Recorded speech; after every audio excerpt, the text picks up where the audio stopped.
오늘 함께 나눌 말씀은 신약성경 고린도 후서입니다.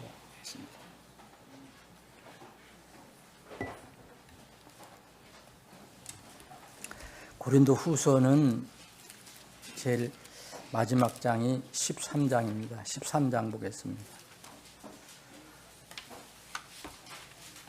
고린도 후서 13장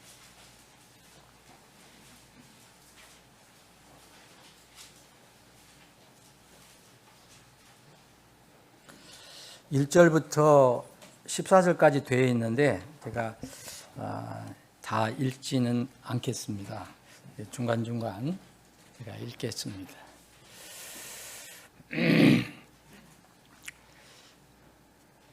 내가 이제 세 번째 너에게 가려 하노라. 두세 증인의 입으로 모든 말이 확정되리라. 내가 너희에게 전에 말하였고 또 함께 있는 것 같이 두 번째 미리 말하노라.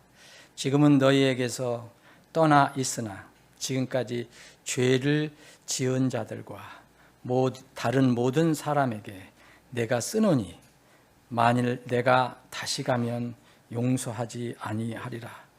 이것은 내 안에서 말씀하시는 그리스도의 증거를 너희가 구하기 때문이니 그분께서는 너희를 향하여 약하지 아니하시고 오히려 너희 안에서 강력하시니라. 이는 그분께서 약함을 통해 십자가에 못 박히셨을지라도 하나님의 권능에 의해 살아 계시기 때문이라. 이는 우리도 그분 안에서 약하나 너희를 향한 하나님의 권능에 의해 그분과 함께 살 것이기 때문이라. 너희가 믿음 안에 있는지 너희 자신을 점검하고 너희 자신을 입증하라. 예수 그리스도께서 너희 안에 계시는 것을 너희가 스스로 알지 못하느냐? 그렇지 아니하면 너희는 버림받은 자들이니라. 그러나 우리가 버림받은 자들이 아닌 것을 너희가 알게 되리라고 나는 믿노라. 이제 너희가 어떤 악도 행하지 않기를 내가 하나님께 기도하노니 이것은 우리가 인정받은 자로 보이고자 함이 아니요 오히려 우리가 버림받은 자같이 될지라도 너희만은 정직한 것을 행하게 하고자 함이라. 이는 우리가 진리를 대적하여 아무것도 할 수 없고 오직 진리를 위해서만 할 수 있기 때문이라. 아버지 하나님, 오늘도 저희들에게 참 좋은 날, 맑고 깨끗한 날, 밝은 날, 주일을 허락해 주셔서 하나님 집에 모여 주님을 찬양하고 경배할 수 있게 해주셔서 감사합니다.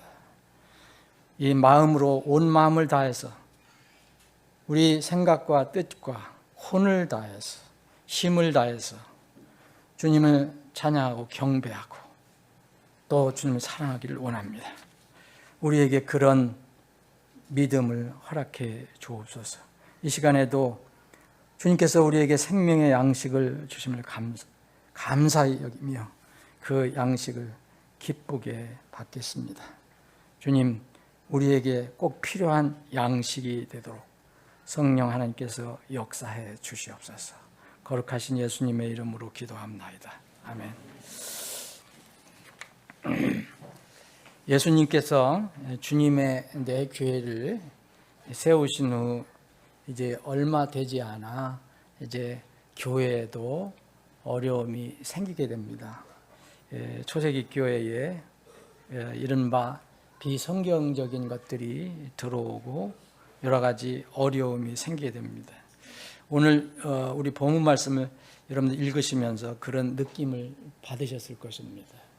바울 사도가 고린도 교회 자신이 힘들게 복음을 선포해서 구원받은 사람들이 따로 모여서 시작된 고린도 교회에 이제 두 번째 그 교회에는 두 번째 마지막 편지를 보냈는데 그 마지막 편지의 또 마지막 장이 또 우리 마음을 무겁게 합니다.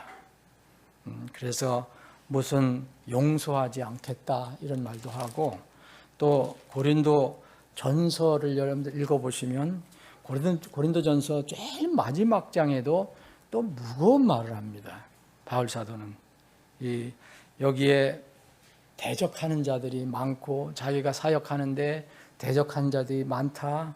그리고 여러분들이 잘 알고 계시는 고린도전서 16장 22절 보면은 이제 예수 그리스도를 사랑하지 아니하는 사람에게는 그는 아나테마, 마라나타가 되게 할지어다 이런 말을 합니다. 이 아나데마는 이렇게 경고성에 저주의 내용이 들어 있습니다. 근데 그것을 어떻게 해석할 것인가, 그에 대해서 조금 서로 이견이 있기 때문에 우리는 아나데마라고 그냥 그 영어 킹제임스 성경을 그대로 따라서 이렇게 번역을 한 겁니다. 이렇게 고린도 교회에 바울 사도가 애정을 갖고 이렇게 자기가 헌신해서 복음을 전해서 교회를 세웠는데, 안타깝게도 여러 교회 중에서 이 고린도 교회는 이 사도의 마음을 많이 아프게 한 것 같습니다. 그래서 이 편지에도 이것이 벌써 2000년 동안 이 사람들에게 읽혀진 이 편지에도 여전히 변하지 않고 이렇게 읽혀지고 있습니다. 이 주님이 세우신 교회 안에는 그래서 이러한 여러 가지 어려움들이 생겨서 이제 그 사도들이라든지 이 제자들, 교회를 위해서 섬기는 사람들에게 여러 가지 어려움이 있었던 것 같습니다.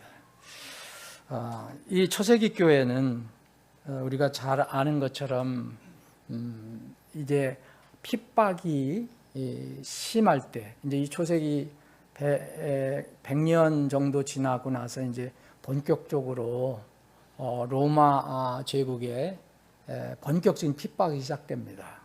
로마 제국의 그 이른바 역사적으로 10대 이렇게 로마 제국의 핍박사가 있는데, 얼마나 지독하게 이렇게 박해를 하느냐면 그 중에서 10가지 큰 사건, 어떤 10가지를 뽑아서 세상 역사에서도 로마 제국의 기독교의 10대 박해 사건이 기록이 되어 있습니다.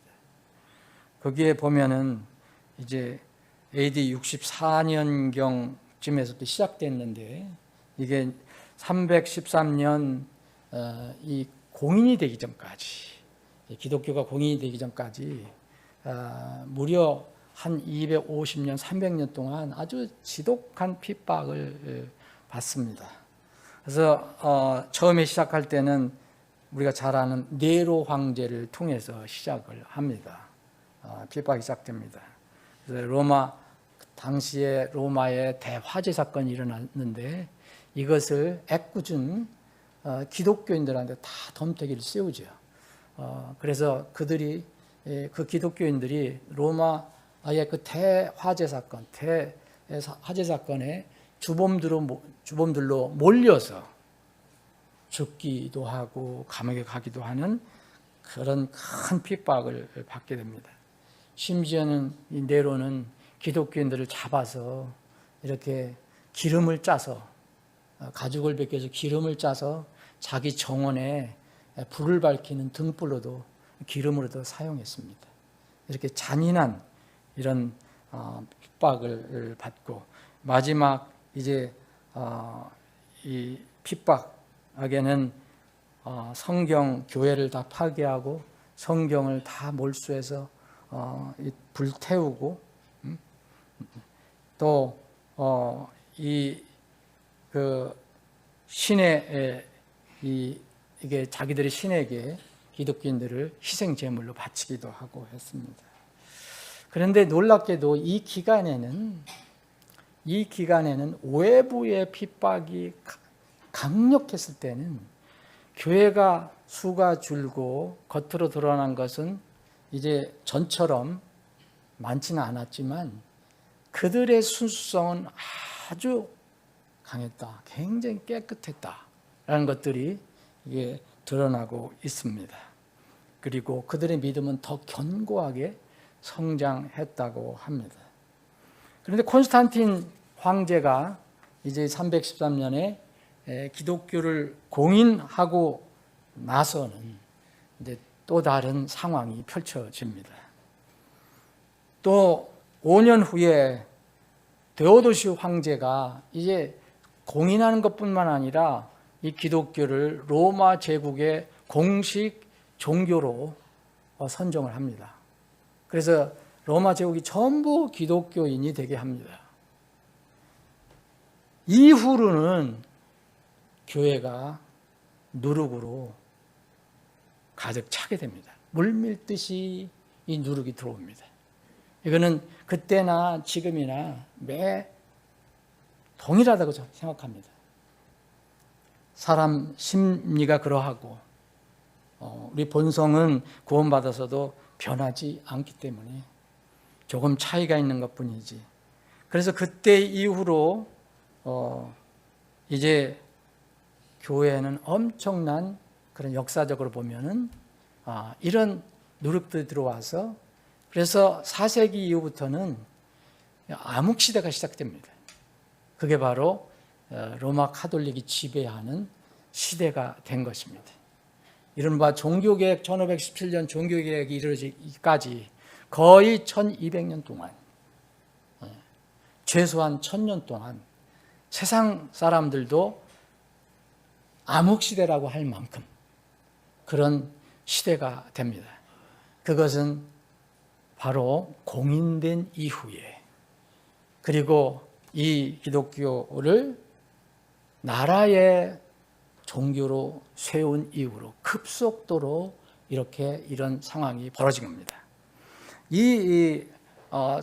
우리가 신약 성경을 읽어보면은 그런 어떤 그 무슨 주의냐 무슨 이론이냐를 그 용어는 잘 우리가 얘기할 수 없을지라도 지금 이 시대에 말하는 그런 주의들이 엄청나게 들어온 것을 알 수 있습니다. 이미.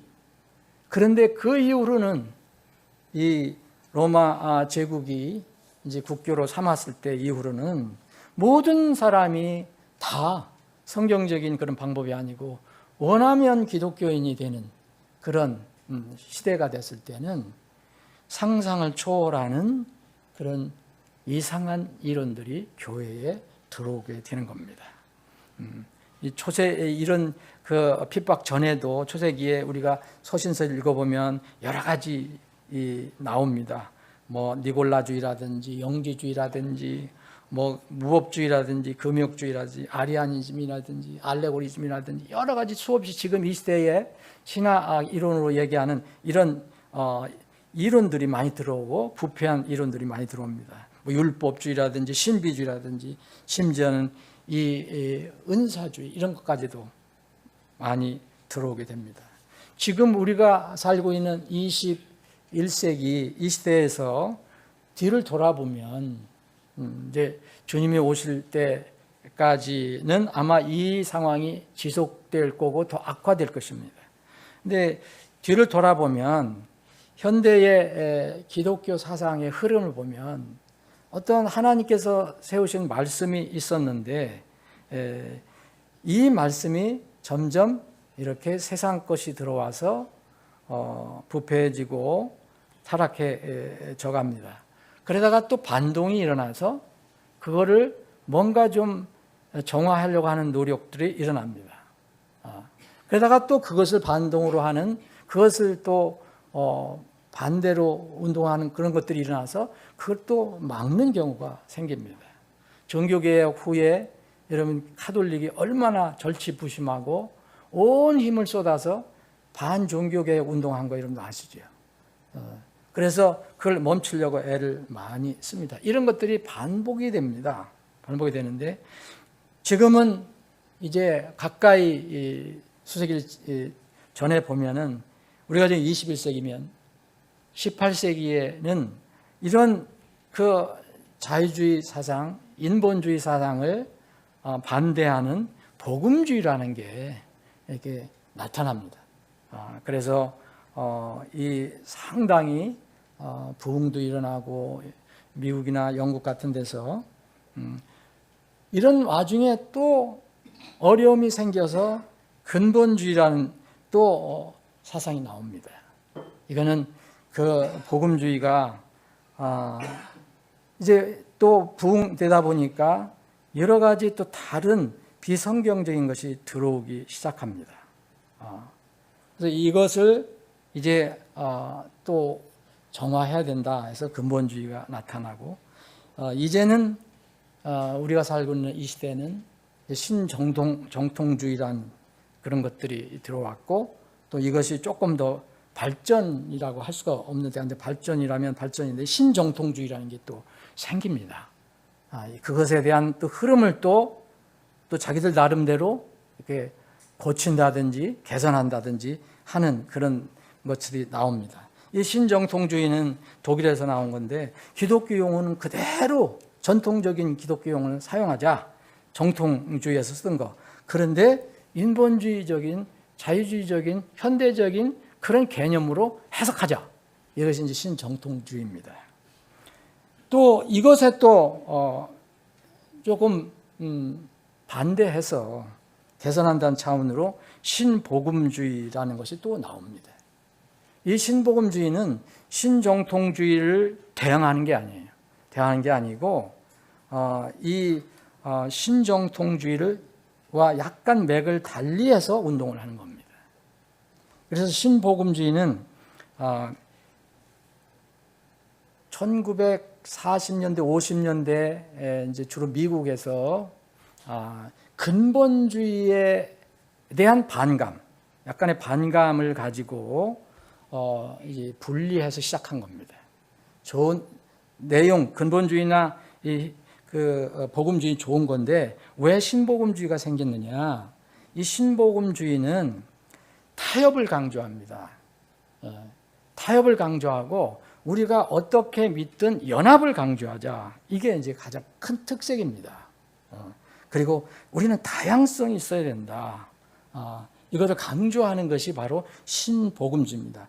복음주의는 예수님의 복음, 하나님 복음을 부지런히 전해 사람들을 건지게 하는 일인데, 이거를 조금 더 거기다가 앞에다가 뭘 덧붙여서 신복음주의라는 것은 이런 다양한 우리 그 믿음 세력들이 있는데 이거 분리하지 말고 서로 인정하고 하나가 되자. 그래서 하나님의 속성인 사랑과 거룩, 사랑과 공의, 이 두 가지 큰 속성 중에서 사랑만 말하자. 이것이 가장 큰 특색입니다. 여러분들 이해하실 때 그게 가장 빠를 겁니다. 거룩은 이야기하지 말자. 공의와 심판은 이야기하지 말자. 곧 천국은 이야기하되 지옥은 이야기하지 말자 하는 것이 특색입니다. 특색. 그래서 이 시대에 지금 거의 천국은 이야기해도 지옥을 이야기하지 않는 그런 교회 설교자들이 아마 그런 영향을 받아서 그렇게 할 것입니다. 사랑만 강조하자. 우리는 좀 다양해도 우리는 하나가 되자. 여기에서 이런 정신으로 이제 지금 이 시대에 이제 피치를 올리는 것이 바로 에큐메니즘입니다. 에큐메니즘은 여러분 아시죠? 하나로 연합하는 활동입니다. 일치운동이에요. 그래서 교회에서 하는 것은 교회 일치운동. 그리고 교회를 넘어서 각 종교까지 다 뭉치는 것을 이제 종교 통합이라고 합니다. 그런데 지금 곳곳에서 그런 것들이 일어나는 것을 알고 있을 것입니다. 이 로마 카톨릭 안에는, 교황청 안에는 에큐메니즘 담당 청이 따로 있습니다. 그 에큐메니칼 운동을 하는데 사실은 기독교가 하는 것 같지만 다 배경은 이 가장 세계에서 세력이 큰 강한 로마 카톨릭이 뒤에서 활동하고 있다는 것을 알 수 있습니다. 우리나라에도 들어와 있는 예를 들어서 KNCC, WCC, 뭐 일반 성도들은 잘 모릅니다. 이런 것들 다 바로 여기에 나온 겁니다. 그래서 어떤 자기가 다니는 교회가 KNCC에 들어있는지 WCC에 들어있는지도 웬만한 성도들은 몰라요. 그건 목회자들만 알아요. 그리고 또 이거보다 조금 더 부드럽게 하자 해서 WEA 그래갖고 세계 복음주의 연맹. 근데 이것도 이름만 그렇지 똑같습니다. 다 종교, 다 기독교 뭐하도 다 통합하려고 하는. 그러니까 하여튼 이 좋은 것만 얘기하고 성경에서 부정적으로 얘기하는 거, 사실 듣기 싫은 거, 이거는 이야기하지 말자가 가장 큰 핵심입니다. 그래서 최근에는 이 성경을 믿는다고 하는, 성경을 믿으려고 하는, 성경이 내 삶의 기준이다, 권위다라고 믿는 이런 사람들, 우리는 흔히 근본주의자들이라고 얘기하거든요. 성경적인 근본주의자들. 이 근본주의에 대한 비난이 점증하고 있습니다. 우리는 기독교 근본주의라면 근본주의입니다. 우리는 자유주의 신학을 배격합니다. 18세기, 19세기 독일에서 일어나기 시작한 자유주의 신학. 미국에서 그게 크게 이제 번성하게 됐고, 지금은 거의 웬만한 신학교 다 점령했습니다. 한국도 그렇고요. 소수의 정말 제가 알기로는 근본주의 계열, 성경을 중심으로 성경을 근본으로 삼는 근본주의 신학교 외에는 거의 자유주의 신학이 점령하고 있습니다. 그 유명한 하버드라든지 예일이라든지 프린스턴, 이건 다 벌써 점령되어 있습니다. 그래서 예수님이 하나님이냐 아니냐를 신학적으로 수년 동안 논쟁하고 논문 쓰고 이런 일들을 하는 겁니다, 지금. 그게 지금 이 시대의 상황입니다. 그들은 우리를 이렇게 얘기합니다. 기독교 극단주의자, 기독교 원리주의자. 이런 회교가 하도 모슬렘이 하도 폭력을 많이 행사하니까 세상에서 이제 도는 말이 회교 원리주의자들이라고 그러잖아요. 폭력을 일삼는 사람들을. 근데 그 원리주의자라는 것을 기독교에 붙입니다. 그래서 기독교 원리주의자라고 그렇게 비난하는 사람도 있습니다. 사실 우리는 근본주의라고 하면 지금 우리와 다른 믿음을 가지고 있는 사람도 타협하고 또 이름만 근본주의고 뭐 신복음주의와 비슷하게 하는 그런 교회들도 있고 그룹들이 있는데, 우리는 근본주의라는 그 개념을 성경적으로 생각합니다. 세상에서 얘기하는 근본주의는, 신학계에서 얘기하는 근본주의는 무슨 몇 가지, 5가지면 5가지 이 기본 교리를 믿는다, 철저히. 그건 파가 어떠하든 간에. 그 5가지 기본적인 거, 이거는 우리가 믿는다. 그게 장로교든 뭐 무슨 교든 가톨릭이든 뭐든 믿는다. 그게 사실 근본주의입니다. 그런데 우리는 그런 근본주의는 아닙니다. 물론 그런 거 그들이 강조하는 5대 주요 교리, 성감의 영감성을 믿는다든지, 그리스도께서 하나님이시라는 것, 그래서 신성을 믿는다든지, 예수님이 성령 잉태했다든지, 기적, 이적이 그대로 있는 것이다라고 믿는다든지, 우리가 예수님 피를 통해서 구원받는다든지, 주님의 육체적 부활, 주님이 오신다는 것, 이런 것은 이제 근본주의의 교리입니다. 근데 이거 말고도 여러분 얼마나 많이 있습니까? 과연 우리의 침례신앙을 이런 것을 다 증거할 수 있을까요? 이제 구원받지도 못한 아이들한테 물 뿌려갖고 하늘의 이름을 기록시킨다고 하는 이런 것들, 우리는 도저히 인정을 할 수가 없습니다. 그래서 우리는 그냥 어떤 몇 가지 교리만 우리가 믿는 게 아니고, 하나님께서 하신 말씀, 이 성경 말씀이 우리의 삶과 우리의 믿음의 기본이 된다. 이것이 우리의 권위이고 최종 권위고 유일한 권위다. 이런 것을 믿는 것이 바로 성경적인 근본주의 신앙이라고 저는 생각합니다. 시편 3절에 보면 기초들이 무너지면 의로운 자들이 무엇을 할 수 있으리요. 사실 이 성경 말씀이 무너지면 아무것도 우리가 할 수 있는 것이 없습니다. 세상에 끌려갈 수가 밖에 없습니다.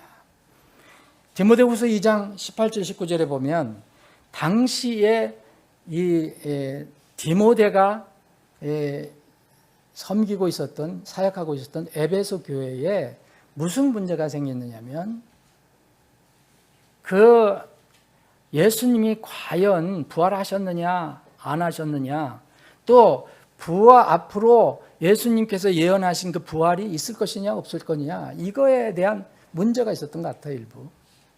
그래서 어떤 사람들이 뭐라 하냐면 부활이 지나갔다 이렇게 주장하는 사람들이 나타났고, 그런데 이 바울 사도는 그렇게 얘기합니다. 그렇게 누가 얘기하든 그럼에도 불구하고 하나님의 기초는 확고히 서 있다. 하나님의 말씀은 어떤 상황에서도 무너지지 않는다. 이것이 바로 우리가 믿는 믿음입니다. 세상이 어떻게 돌아가든.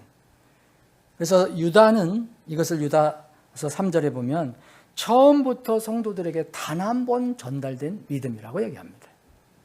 이거 어느 시대에만 일부 준 게 아니라 처음부터 성도들에게 주신 믿음이다. 성도는 구약에서부터 나옵니다.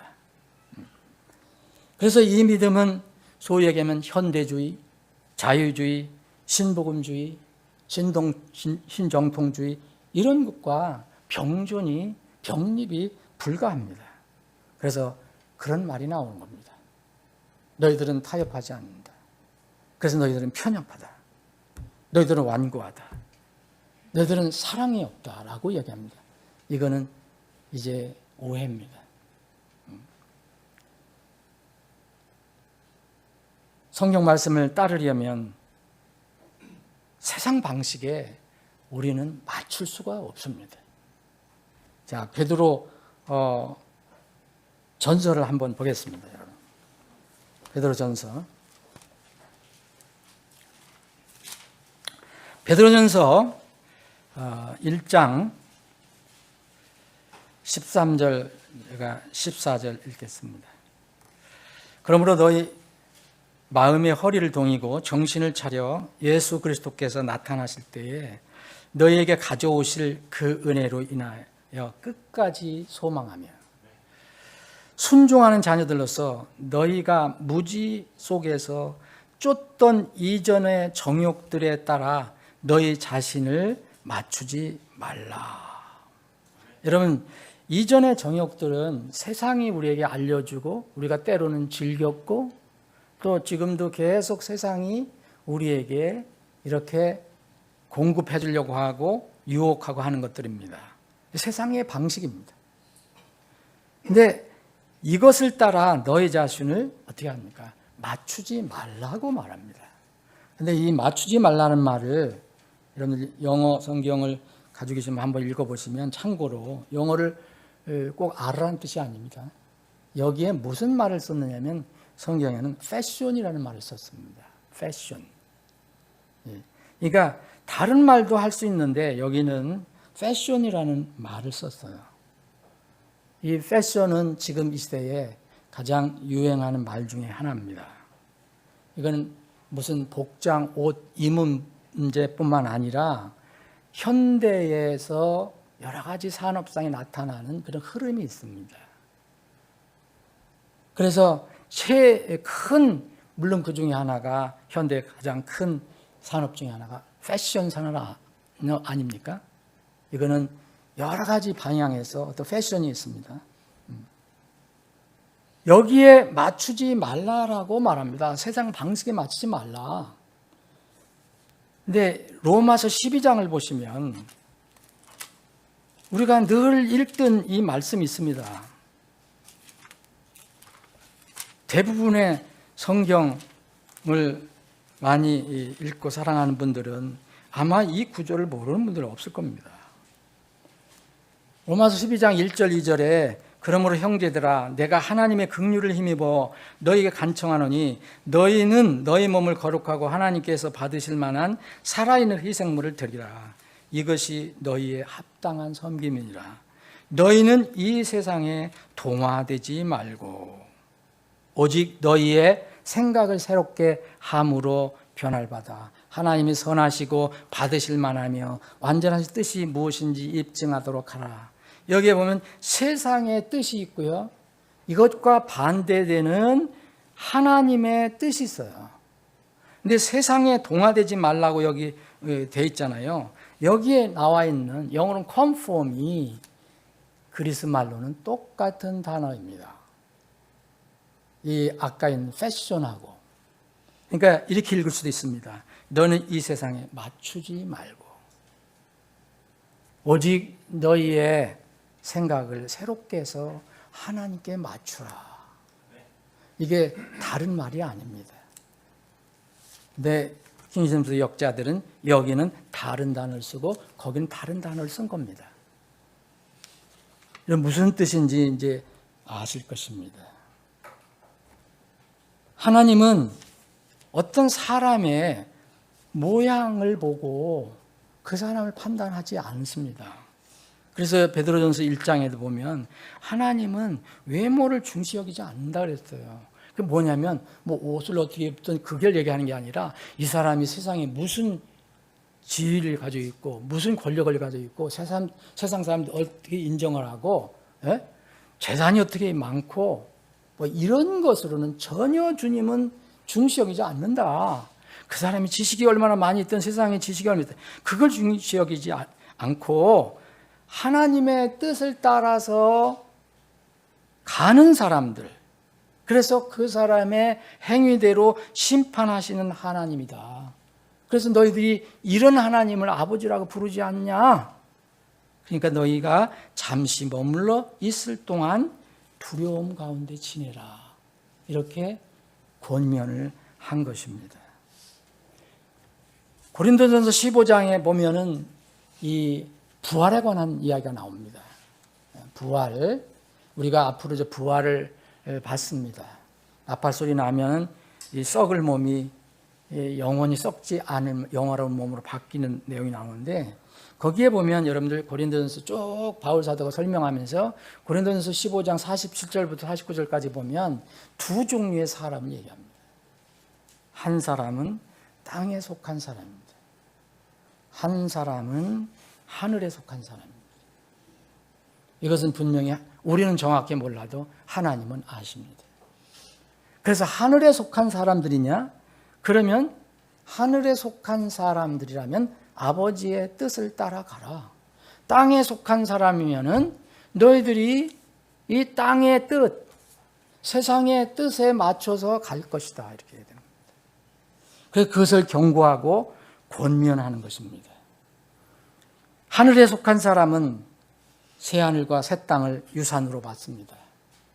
베드로후서 3장 13절 보면, 그리고 땅에 속한 사람은 영원한 형벌 속에 떨어집니다. 하늘에 속한 사람은 하늘에 오른다고 표현되어 있고 땅에 속한 사람은 땅으로 떨어진다고 말합니다.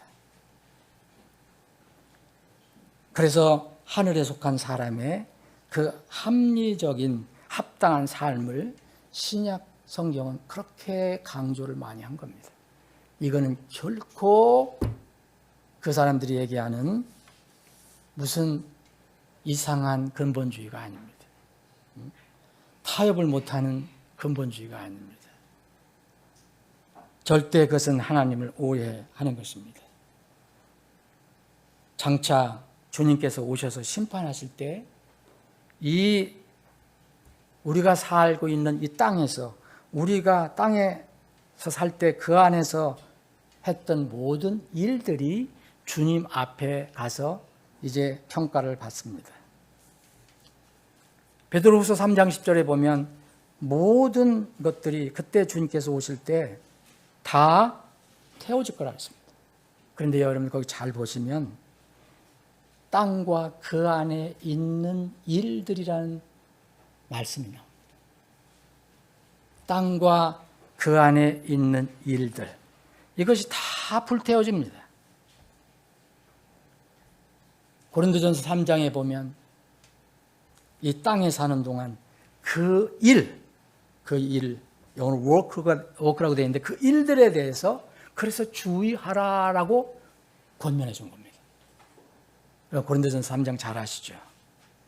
자, 베드로후서 3장에서는 땅과 그 안에 있는 일들이 다 불태워집니다.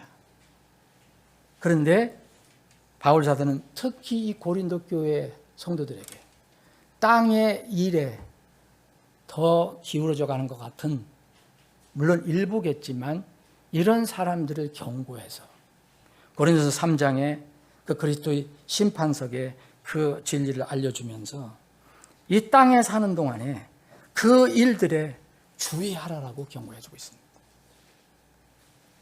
오늘 본문에 보면, 고린도 후서를 보면 고린도 안에 있는, 불행하게도 고린도 교회 안에 바울 사도가 죄를 지은 자들이 있다고 얘기합니다. 그리고 심지어는 악을 행하는 자들도 얘기합니다. 7절 악을 행하는 자로 나옵니다.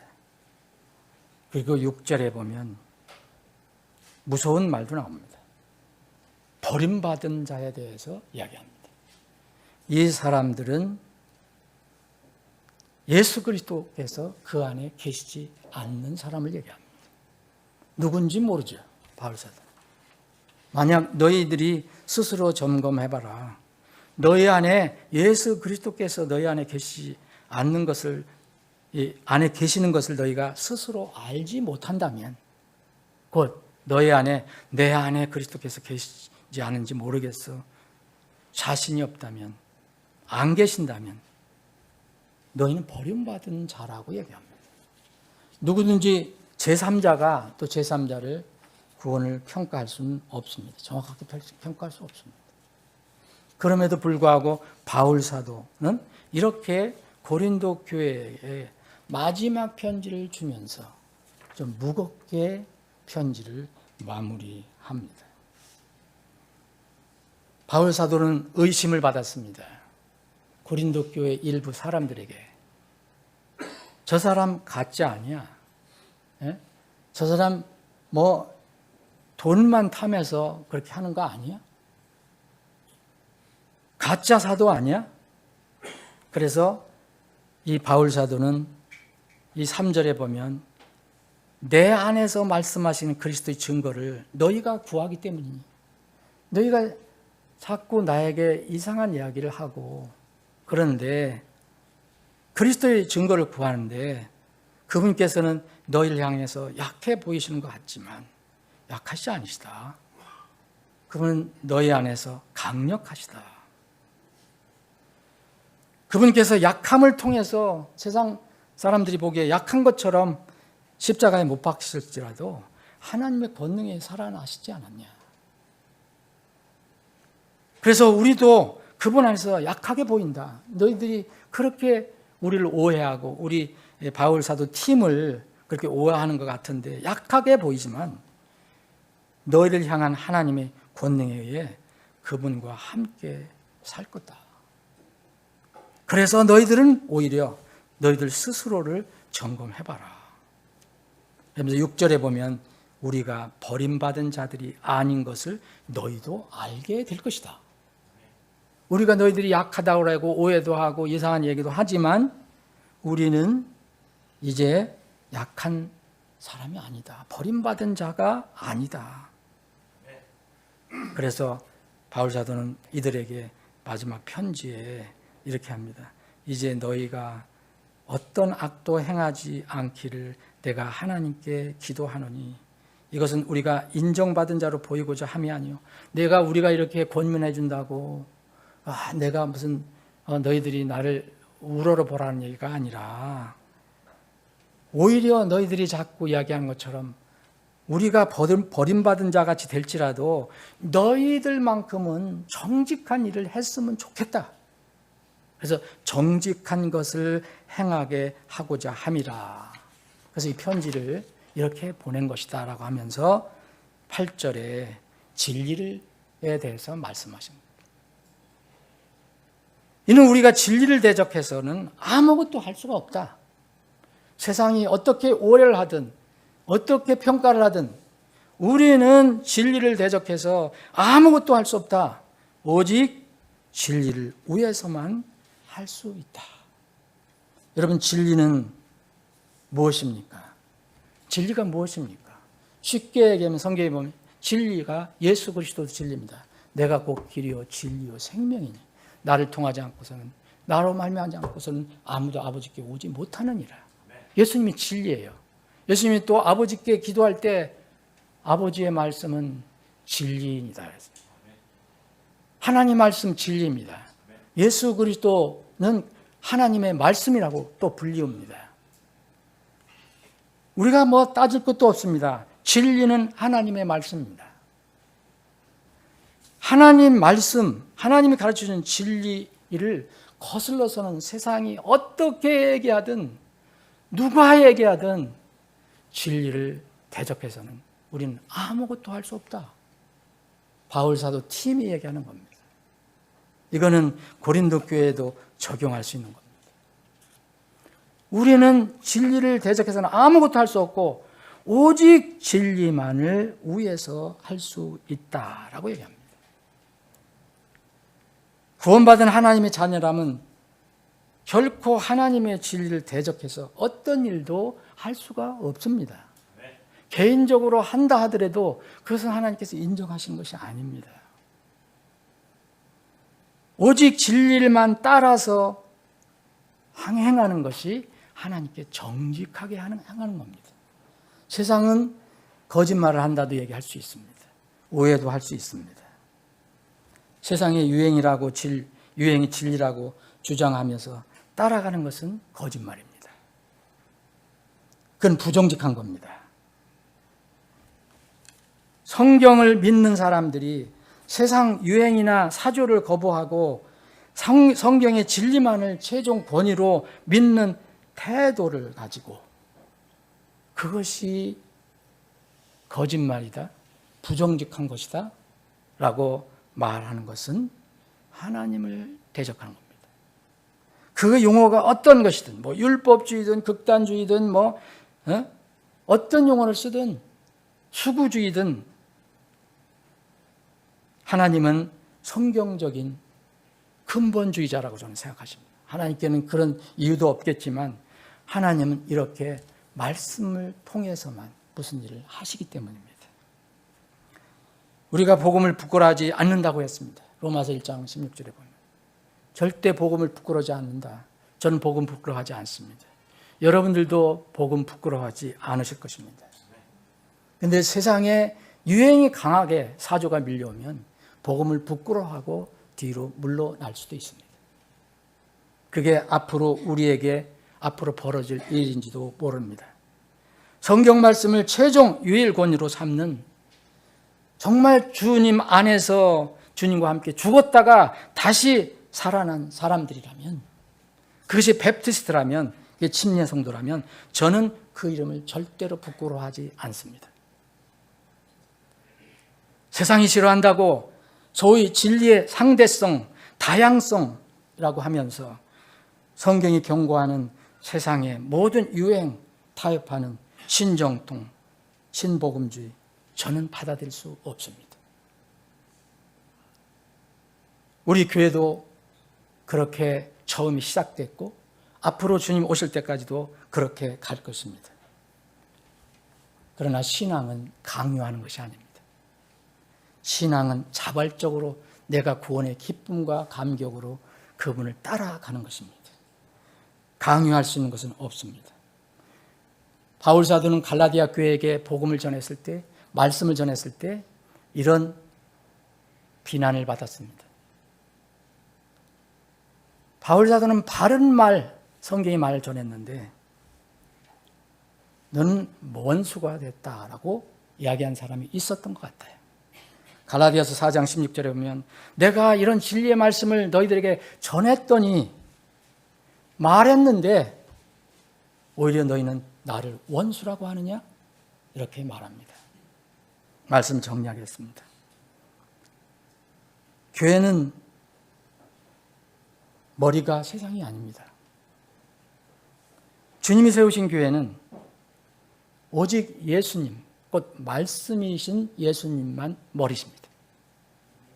이 집은 살아계신 하나님의 교회예요. 진리의 기둥과 터입니다. 이 지상에서 예수님께서 주신 유일한 진리의 기둥과 터는 지옥교회밖에 없습니다. 이 지옥교회가 순수성을 유지하지 못하면, 세상의 패션에 물들면, 세상의 모든 사조 그 유행에 물들면 더 이상 진리의 기둥과 터가 될 수가 없습니다. 결코 성경을 따라가는 믿음이 극단주의나 수구주의가 아니라 신앙 양심에 따라 정직하게 행하는 것임을 저는 고백합니다. 부디 우리 교회와 여러분들 각자 진리의 말씀이 삶과 신앙의 최종, 유일 기준과 권위임을 다시 고백하고 결단하는 시간이 되시기를 주님의 이름으로 축원합니다. 기도하겠습니다.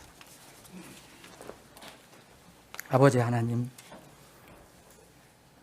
오늘 바울 사도가 고린도 교회에 마지막으로 보낸 고린도 후서, 그것도 마지막 장에 성령 하나님께서 기록하게 하신 그 말씀을 함께 살펴봤습니다. 마지막 때 온갖 세상의 악들이 참으로 진리를 공격하고 또 세상의 사악함이 창궐하는 이 시대에 우리는 무엇을 기준으로 살아가야 할 것인가? 다시 한번 묵상할 수 있는 기회를 주셔서 감사합니다. 주님 오실 때까지 우리에게 믿음의 믿음을 더해 주셔서 끝까지 오늘 우리가 찬양을 드린 것 같이 말씀을 굳게 붙들고 나아가는 주의 백성들, 성도들이 되게 해 주옵소서. 그런 교회가 되게 해 주시옵소서. 거룩하신 예수님의 이름으로 기도합니다.